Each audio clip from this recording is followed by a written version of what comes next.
Lei 10.406, de 10 de janeiro de 2002. Institui o Código Civil. O Presidente da República faço saber que o Congresso Nacional decreta e eu sanciono a seguinte lei. PARTIGRAL. Livro 1. Das pessoas. Título 1. Das pessoas naturais. Capítulo 1. Da personalidade e da capacidade. Artigo 1º. Toda pessoa é capaz de direitos e deveres na ordem civil. Artigo 2º. A personalidade civil da pessoa começa do nascimento com vida, mas a lei põe a salvo, desde a concepção, os direitos do nascituro. Artigo 3º. São absolutamente incapazes de exercer pessoalmente os atos da vida civil os menores de 16 anos. Artigo 4º. São incapazes, relativamente a certos atos ou à maneira de os exercer. Inciso 1º. Os maiores de 16 e menores de 18 anos. Inciso 2º. Os ébrios habituais e os viciados em tóxico. Inciso 3º. Aqueles que, por causa transitória ou permanente, não puderem exprimir sua vontade. Inciso 4º. Os pródigos. Parágrafo único. A capacidade dos indígenas será regulada por legislação especial. Artigo 5º. A menoridade cessa aos 18 anos completos, quando a pessoa fica habilitada à prática de todos os atos da vida civil. Parágrafo único. Cessará, para os menores, a incapacidade. Inciso 1º. Pela concessão dos pais, ou de um deles na falta do outro, mediante instrumento público, independentemente de homologação judicial, ou por sentença do juiz, ouvido o tutor, se o menor tiver 16 anos completos. Inciso 2º. Pelo casamento. Inciso 3º. Pelo exercício de emprego público efetivo. Inciso 4º. Pela colação de grau em curso de ensino superior.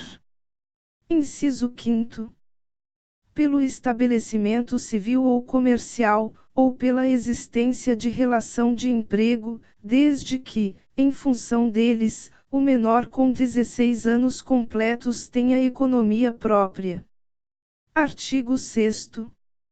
A existência da pessoa natural termina com a morte, presume-se esta, quanto aos ausentes, nos casos em que a lei autoriza a abertura de sucessão definitiva.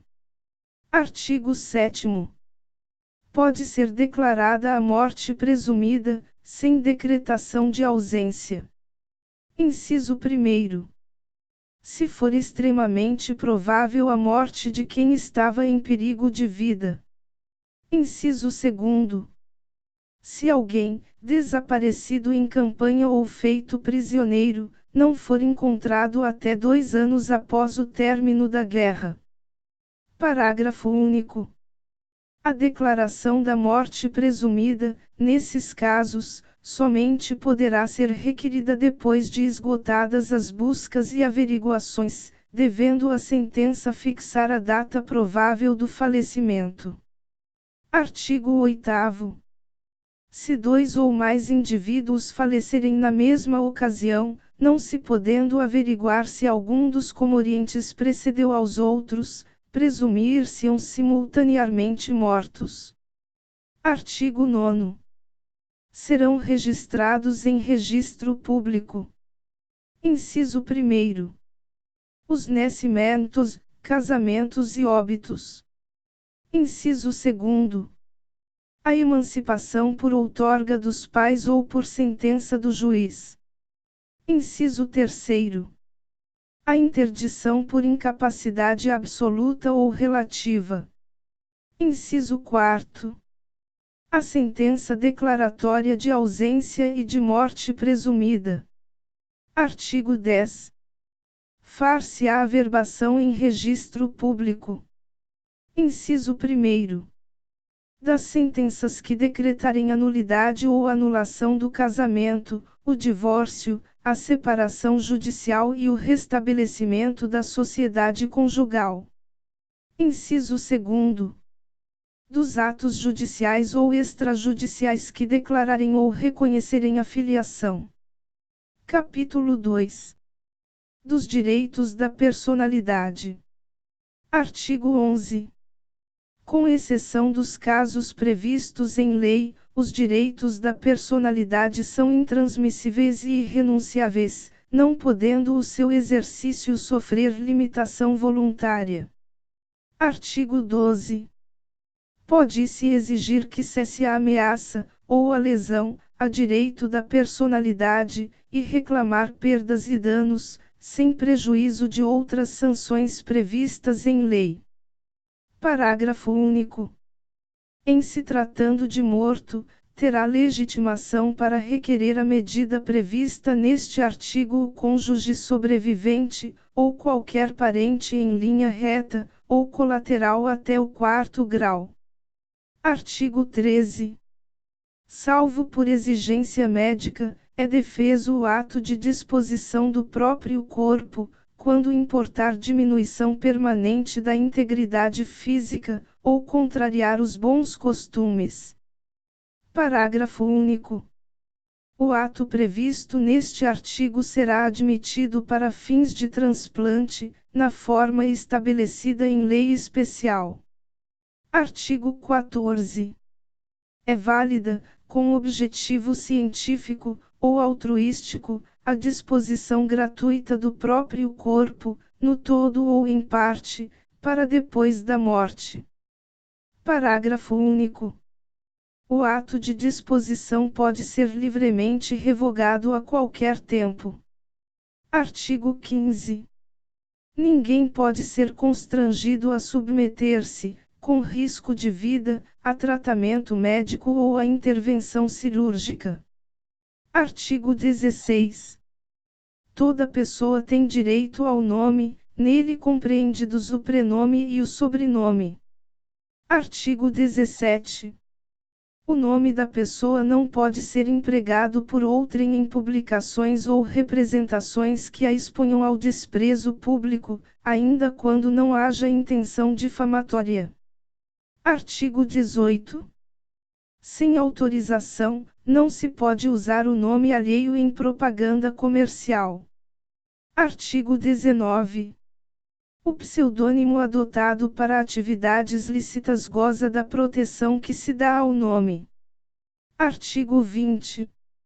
Salvo se autorizadas, ou se necessárias à administração da justiça ou à manutenção da ordem pública, a divulgação de escritos, a transmissão da palavra, ou a publicação, a exposição ou a utilização da imagem de uma pessoa poderão ser proibidas, a seu requerimento e sem prejuízo da indenização que couber, se lhe atingirem a honra, a boa fama ou a respeitabilidade, ou se destinarem a fins comerciais. Parágrafo único. Em se tratando de morto ou de ausente, são partes legítimas para requerer essa proteção o cônjuge, os ascendentes ou os descendentes. Artigo 21.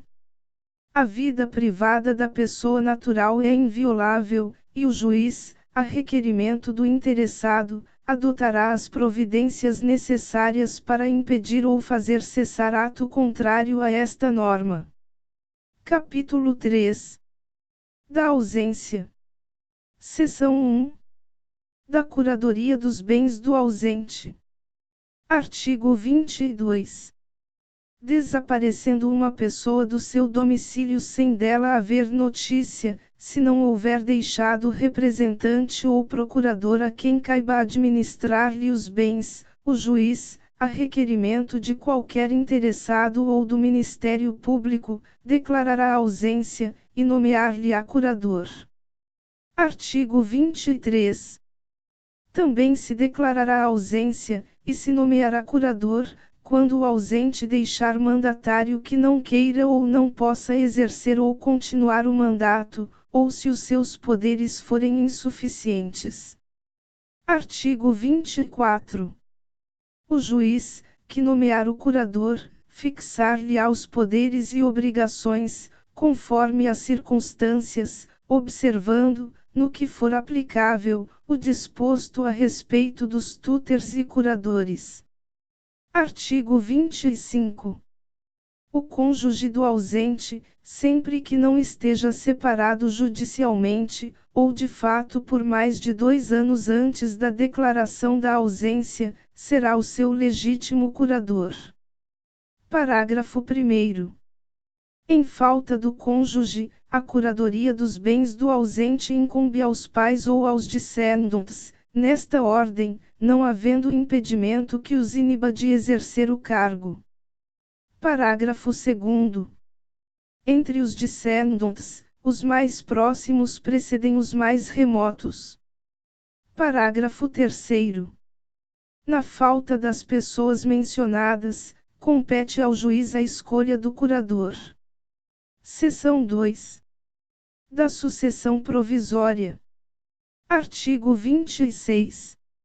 Decorrido 1 ano da arrecadação dos bens do ausente, ou, se ele deixou representante ou procurador, em se passando 3 anos, poderão os interessados requerer que se declare a ausência e se abra provisoriamente a sucessão. Artigo 27. Para o efeito previsto no artigo anterior, somente se consideram interessados. Inciso 1º. O cônjuge não separado judicialmente. Inciso 2º. Os herdeiros presumidos, legítimos ou testamentários. Inciso 3º. Os que tiverem sobre os bens do ausente direito dependente de sua morte. Inciso 4º. Os credores de obrigações vencidas e não pagas. Artigo 28. A sentença que determinar a abertura da sucessão provisória só produzirá efeitos 180 dias depois de publicada pela imprensa, mas, logo que passe em julgado, proceder-se à abertura do testamento, se houver, e ao inventário e partilha dos bens, como se o ausente fosse falecido. Parágrafo 1º.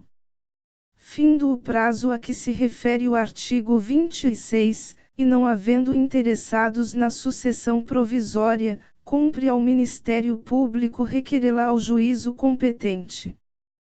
Parágrafo 2º.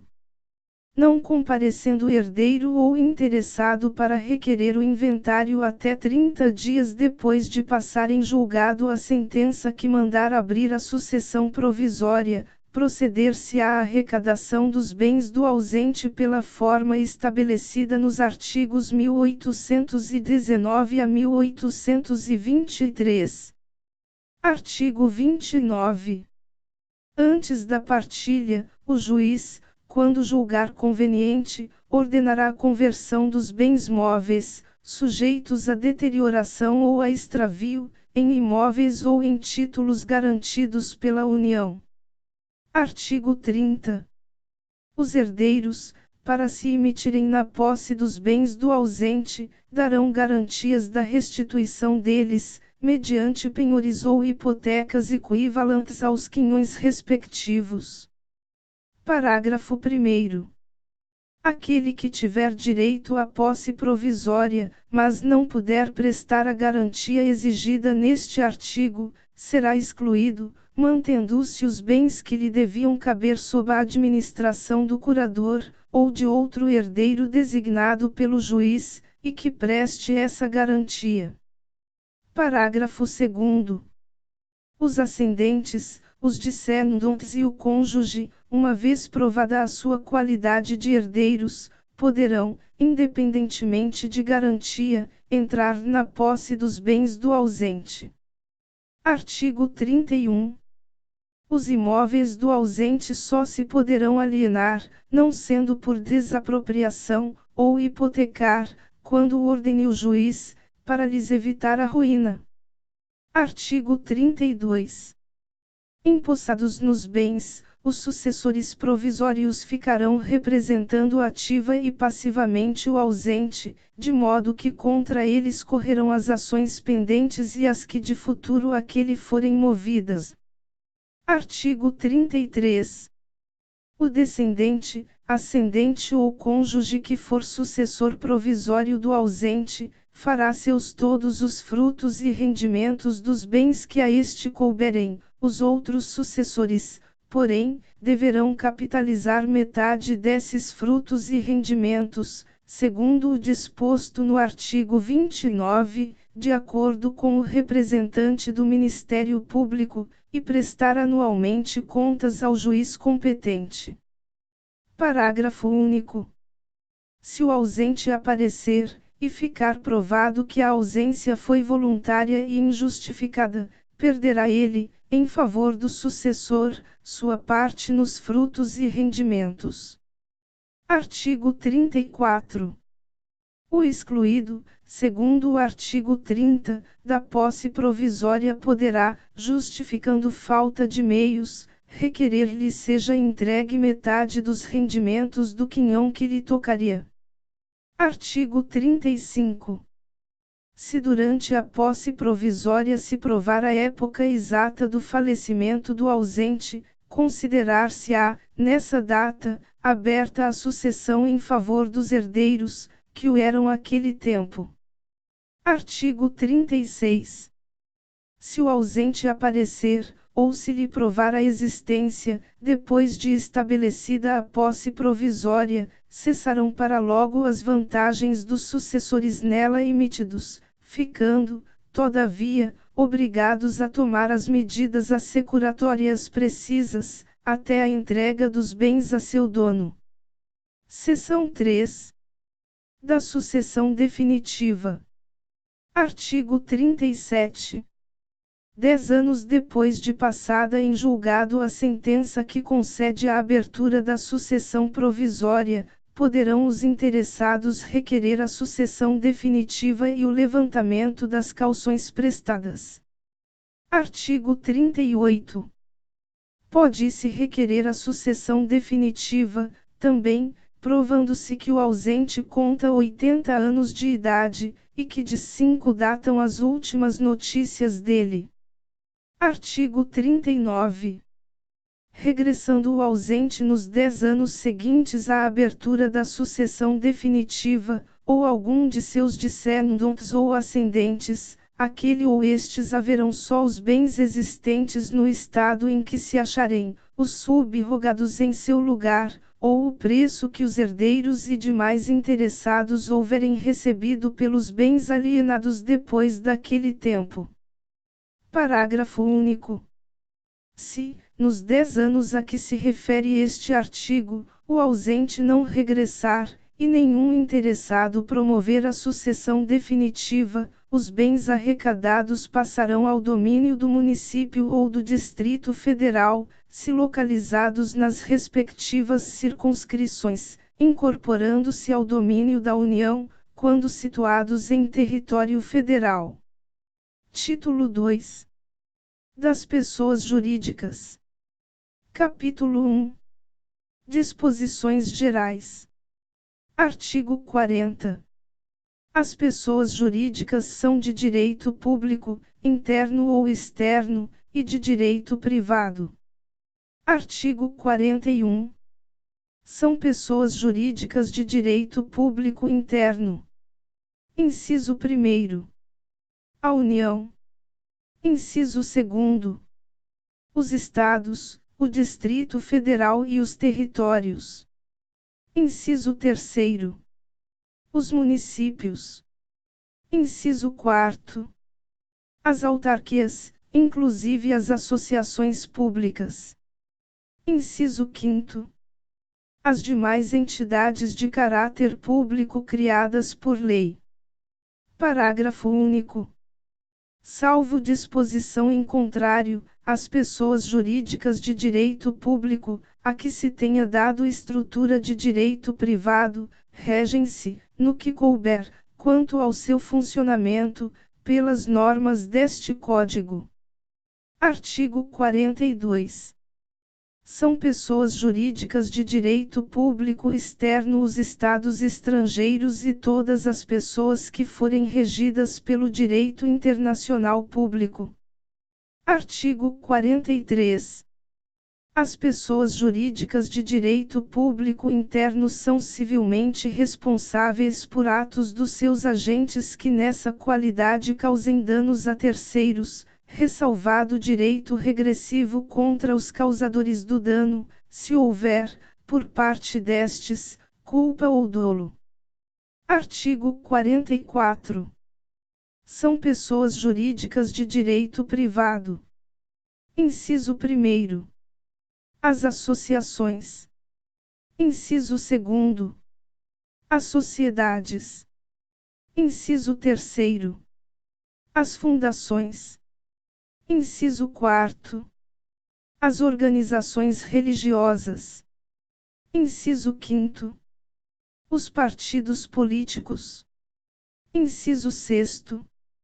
As empresas individuais de responsabilidade limitada. Parágrafo 1º. São livres a criação, a organização, a estruturação interna e o funcionamento das organizações religiosas, sendo vedado ao poder público negar-lhes reconhecimento ou registro dos atos constitutivos e necessários ao seu funcionamento. Parágrafo 2º.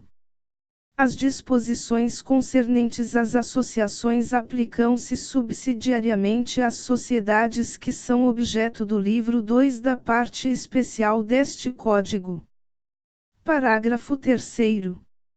Os partidos políticos serão organizados e funcionarão conforme o disposto em lei específica. Artigo 45. Começa a existência legal das pessoas jurídicas de direito privado com a inscrição do ato constitutivo no respectivo registro, precedida, quando necessário, de autorização ou aprovação do Poder Executivo, averbando-se no registro todas as alterações por que passar o ato constitutivo. Parágrafo único. Decai em 3 anos o direito de anular a constituição das pessoas jurídicas de direito privado, por defeito do ato respectivo, contado o prazo da publicação de sua inscrição no registro. Artigo 46. O registro declarará: inciso 1º. A denominação, os fins, a sede, o tempo de duração e o fundo social, quando houver. Inciso 2º. O nome e a individualização dos fundadores ou instituidores, e dos diretores. Inciso 3º. O modo por que se administra e representa, ativa e passivamente, judicial e extrajudicialmente. Inciso 4º. Se o ato constitutivo é reformável no tocante à administração, e de que modo? Inciso 5º. Se os membros respondem, ou não, subsidiariamente, pelas obrigações sociais. Inciso 6º. As condições de extinção da pessoa jurídica e o destino do seu patrimônio, nesse caso. Artigo 47. Obrigam a pessoa jurídica os atos dos administradores, exercidos nos limites de seus poderes definidos no ato constitutivo. Artigo 48. Se a pessoa jurídica tiver administração coletiva, as decisões se tomarão pela maioria de votos dos presentes, salvo se o ato constitutivo dispuser de modo diverso. Parágrafo único. Decai em 3 anos o direito de anular as decisões a que se refere este artigo, quando violarem a lei ou estatuto, ou forem eivadas de erro, dolo, simulação ou fraude. Artigo 49. Se a administração da pessoa jurídica vier a faltar, o juiz, a requerimento de qualquer interessado, nomear-lhe administrador provisório. Artigo 49-A. A pessoa jurídica não se confunde com os seus sócios, associados, instituidores ou administradores. Parágrafo único. A autonomia patrimonial das pessoas jurídicas é um instrumento lícito de alocação e segregação de riscos, estabelecido pela lei com a finalidade de estimular empreendimentos, para a geração de empregos, tributo, renda e inovação em benefício de todos. Artigo 50. Em caso de abuso da personalidade jurídica, caracterizado pelo desvio de finalidade ou pela confusão patrimonial, pode o juiz, a requerimento da parte, ou do Ministério Público quando lhe couber intervir no processo, desconsiderá-la para que os efeitos de certas e determinadas relações de obrigações sejam estendidos aos bens particulares de administradores ou de sócios da pessoa jurídica beneficiados direta ou indiretamente pelo abuso. Parágrafo 1º. Para os fins do disposto neste artigo, desvio de finalidade é a utilização da pessoa jurídica com o propósito de lesar credores e para a prática de atos ilícitos de qualquer natureza. Parágrafo 2º. Entende-se por confusão patrimonial a ausência de separação de fato entre os patrimônios, caracterizada por: inciso 1º. Cumprimento repetitivo pela sociedade de obrigações do sócio ou do administrador ou vice-versa. Inciso 2º. Transferência de ativos ou de passivos sem efetivas contraprestações, exceto os de valor proporcionalmente insignificante, e inciso 3º. Outros atos de descumprimento da autonomia patrimonial. Parágrafo 3º. O disposto no caput e nos parágrafos 1º e 2º deste artigo também se aplica à extensão das obrigações de sócios ou de administradores à pessoa jurídica.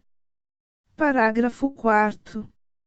A mera existência de grupo econômico sem a presença dos requisitos de que trata o caput deste artigo não autoriza a desconsideração da personalidade da pessoa jurídica.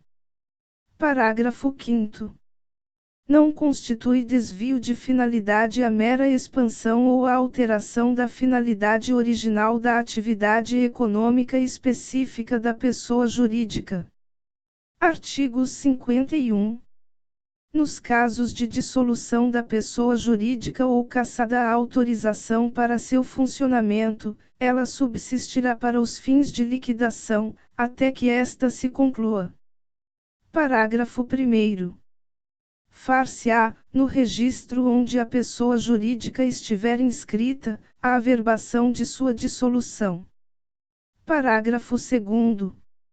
As disposições para a liquidação das sociedades aplicam-se, no que couber, às demais pessoas jurídicas de direito privado. Parágrafo 3º. Encerrada a liquidação, promover-se-á o cancelamento da inscrição da pessoa jurídica. Artigo 52. Aplicar-se às pessoas jurídicas, no que couber, a proteção dos direitos da personalidade. Capítulo 2. Das associações. Artigo 53. Constituem-se as associações pela união de pessoas que se organizem para fins não econômicos. Parágrafo único. Não há, entre os associados, direitos e obrigações recíprocos. Artigo 54. Sob pena de nulidade, o Estatuto das Associações conterá: inciso 1º. A denominação, os fins e a sede da associação. Inciso 2º. Os requisitos para a admissão, demissão e exclusão dos associados. Inciso 3º. Os direitos e deveres dos associados. Inciso 4º. as fontes de recursos para sua manutenção. Inciso 5º. O modo de constituição e de funcionamento dos órgãos deliberativos. Inciso 6º. As condições para a alteração das disposições estatutárias e para a dissolução. Inciso 7º. A forma de gestão administrativa e de aprovação das respectivas contas. Artigo 55. Os associados devem ter iguais direitos, mas o Estatuto poderá instituir categorias com vantagens especiais. Artigo 56. A qualidade de associado é intransmissível, se o Estatuto não dispuser o contrário. Parágrafo único.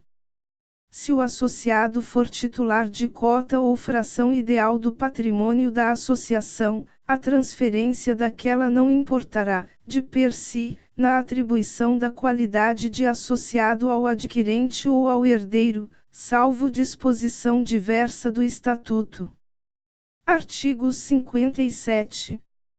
A exclusão do associado só é admissível havendo justa causa, assim reconhecida em procedimento que assegure direito de defesa e de recurso, nos termos previstos no Estatuto.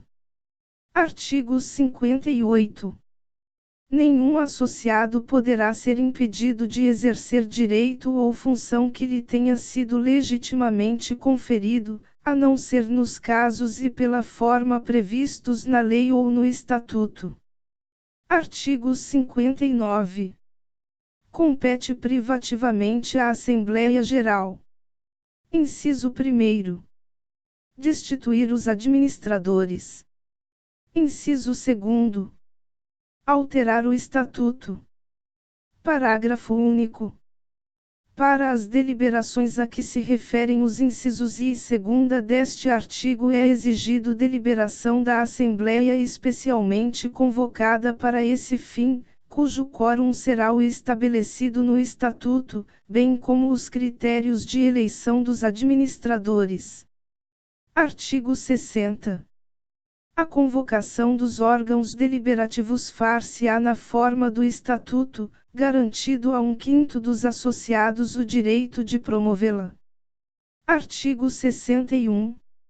Dissolvida a associação, o remanescente do seu patrimônio líquido, depois de deduzidas, se for o caso, as cotas ou frações ideais referidas no parágrafo único do artigo 56, será destinado à entidade de fins não econômicos designada no Estatuto, ou, omisso este, por deliberação dos associados, à instituição municipal, estadual ou federal, de fins idênticos ou semelhantes. Parágrafo 1º. Por cláusula do Estatuto ou, no seu silêncio, por deliberação dos associados, podem estes, antes da destinação do remanescente referida neste artigo, receber em restituição, atualizado o respectivo valor, as contribuições que tiverem prestado ao patrimônio da associação. Parágrafo 2º. Não existindo no município, no Estado, no Distrito Federal ou no território, em que a associação tiver sede, instituição nas condições indicadas neste artigo, o que remanescer do seu patrimônio se devolverá à Fazenda do Estado, do Distrito Federal ou da União. Capítulo 3. Das fundações. Artigo 62. Para criar uma fundação, o seu instituidor fará, por escritura pública ou testamento, dotação especial de bens livres, especificando o fim a que se destina, e declarando, se quiser, a maneira de administrá-la. Parágrafo único. A fundação somente poderá constituir-se para fins de: Inciso 1º. Assistência social. Inciso 2º. Cultura, defesa e conservação do patrimônio histórico e artístico. Inciso 3º. Educação. Inciso 4º. saúde. Inciso 5º. Segurança alimentar e nutricional. Inciso 6º. Defesa, preservação e conservação do meio ambiente e promoção do desenvolvimento sustentável. Inciso 7º. Pesquisa científica, desenvolvimento de tecnologias alternativas, modernização de sistemas de gestão, produção e divulgação de informações e conhecimentos técnicos e científicos. Inciso 8º. Promoção da ética, da cidadania, da democracia e dos direitos humanos. Inciso 9º. Atividades religiosas, e artigo 63. Quando insuficientes para constituir a fundação, os bens a ela destinados serão, se de outro modo não dispuser o instituidor, incorporados em outra fundação que se proponha a fim igual ou semelhante. Artigo 64. Constituída a fundação por negócio jurídico entre vivos, o instituidor é obrigado a transferir-lhe a propriedade, ou outro direito real, sobre os bens dotados, e, se não o fizer, serão registrados, em nome dela, por mandado judicial. Artigo 65. Aqueles a quem o instituidor cometer a aplicação do patrimônio, em tendo ciência do encargo, formularão logo, de acordo com as suas bases, o estatuto da fundação projetada, submetendo-o, em seguida, à aprovação da autoridade competente, com recurso ao juiz. Parágrafo único. Se o estatuto não for elaborado no prazo assinado pelo instituidor, ou, não havendo prazo, em 180 dias, a incumbência caberá ao Ministério Público. Artigo 66. Velará pelas fundações o Ministério Público do Estado onde situadas. Parágrafo 1º. Se funcionarem no Distrito Federal ou em território, caberá o encargo ao Ministério Público do Distrito Federal e Territórios. Parágrafo 2º. Se estenderem a atividade por mais de um Estado, caberá o encargo, em cada um deles, ao respectivo Ministério Público. Artigo 67. Para que se possa alterar o Estatuto da Fundação é mister que a reforma. Inciso 1º. Seja deliberada por 2/3 dos competentes para gerir e representar a Fundação. Inciso 2º. Não contrarie ou desvirtue o fim desta. Inciso 3º. Seja aprovada pelo órgão do Ministério Público no prazo máximo de 45 dias, findo o qual ou no caso de o Ministério Público a denegar, poderá o juiz supri-la, a requerimento do interessado. Artigo 68. Quando a alteração não houver sido aprovada por votação unânime, os administradores da Fundação, ao submeterem o Estatuto ao órgão do Ministério Público, requererão que se dê ciência à minoria vencida para impugná-la, se quiser, em 10 dias. Artigo 69. Tornando-se ilícita, impossível ou inútil a finalidade a que visa a Fundação, ou vencido o prazo de sua existência, o órgão do Ministério Público, ou qualquer interessado, lhe promoverá a extinção, incorporando-se o seu patrimônio, salvo disposição em contrário no ato constitutivo, ou no estatuto, em outra fundação, designada pelo juiz, que se proponha a fim igual ou semelhante. Título 3. Do domicílio. Artigo 70. O domicílio da pessoa natural é o lugar onde ela estabelece a sua residência com ânimo definitivo. Artigo 71. Se, porém, a pessoa natural tiver diversas residências, onde, alternadamente, viva, considerar-se-á domicílio seu qualquer delas. Artigo 72. É também domicílio da pessoa natural, quanto às relações concernentes à profissão, o lugar onde esta é exercida. Parágrafo único. Se a pessoa exercitar profissão em lugares diversos, cada um deles constituirá domicílio para as relações que lhe corresponderem. Artigo 73. Ter-se-á por domicílio da pessoa natural, que não tenha residência habitual, o lugar onde for encontrada. Artigo 74.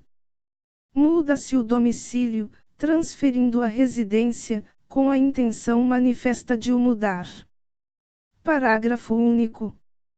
A prova da intenção resultará do que declarar a pessoa às municipalidades dos lugares que deixa e para onde vai, ou, se tais declarações não fizer, da própria mudança, com as circunstâncias que a acompanharem. Artigo 75. Quanto às pessoas jurídicas, o domicílio é: inciso 1º. Da União, o Distrito Federal. Inciso 2º. Dos Estados e Territórios, as respectivas capitais. Inciso 3º.